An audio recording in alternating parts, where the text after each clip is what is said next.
The C++ language provides one more very interesting facility known as default arguments. You observe this declaration of the function. The function sum has three arguments, a, b and c. Observe carefully the third argument. C is the third argument, which is initialized by value 30. This is the default argument of the function sum. Let us see how we have defined the function sum. The function sum has three parameters, p, q and r. We have added these three parameters and we are returning summation of these three parameters, and that is why return value is integer type.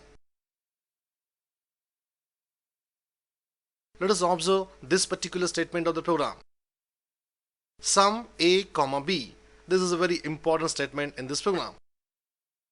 I have declared two variables a and b. They are integer type and I assign the values 10 and 20.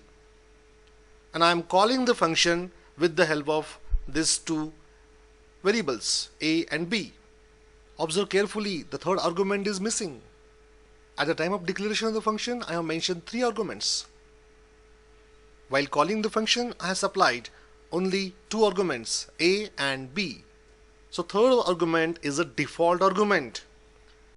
Let us observe the result. Press F4 key and press F5 to see the output. 60 is displayed. This means value of a, value of b as well as value of c is passed to the function sum. And that is why 10 plus 20, 30, 30 plus this 30, that is equal to 60, and that is why the output is 60. Is it clear to you? Remember one important point. The default values are specified at the time of declaration of the function. At this place, we'll have to specify the default values. And the second important point is only trailing arguments of the function can have default values. So this is a trailing argument. And this trailing argument is the default argument of the function sum. After doing third one, we can specify second one too. After that, we can specify first one too.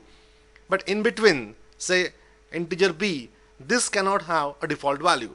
Argument b is not a trailing argument, and that is why it cannot have a default value. Now observe one more thing.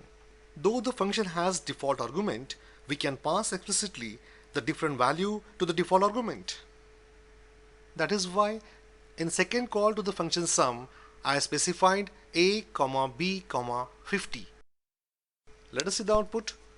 Press F4 to execute up to this step and see the output at DOS prompt. 80 is displayed. So 50 plus 20 plus 10, that is equal to 80. So explicitly also we can pass the value in case of default argument type function. Is it clear to you?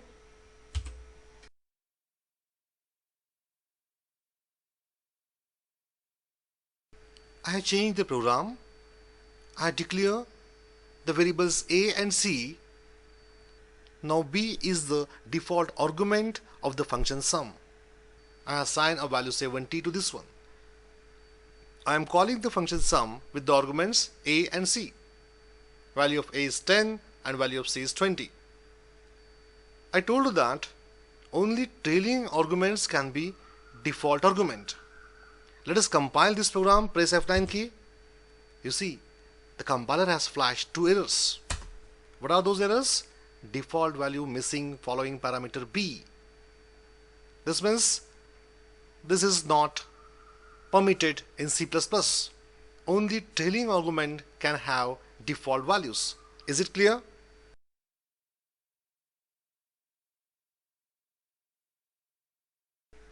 I have again modified the program. Now two arguments are default arguments. The argument b as well as argument c are default arguments in this program. I have declared a variable a and I have passed only a as an argument to the function sum. Let us execute the program. Press Ctrl F9. Program has compiled smoothly. Let us see the output. 180 is displayed. This means we can pass more than one arguments to the function as a default arguments. Is it clear to you?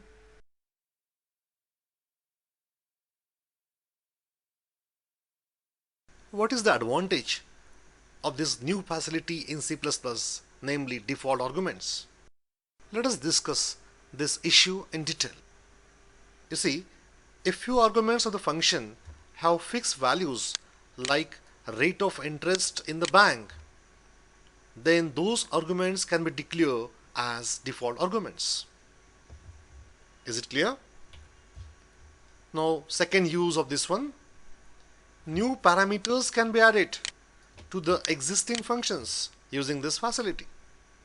So after writing the complete program, after writing the particular function, if you want to add new parameters to the function, then using this facility you can do this job. The third use of this default argument is similar function can be combined into one function using this facility. Is it clear to you?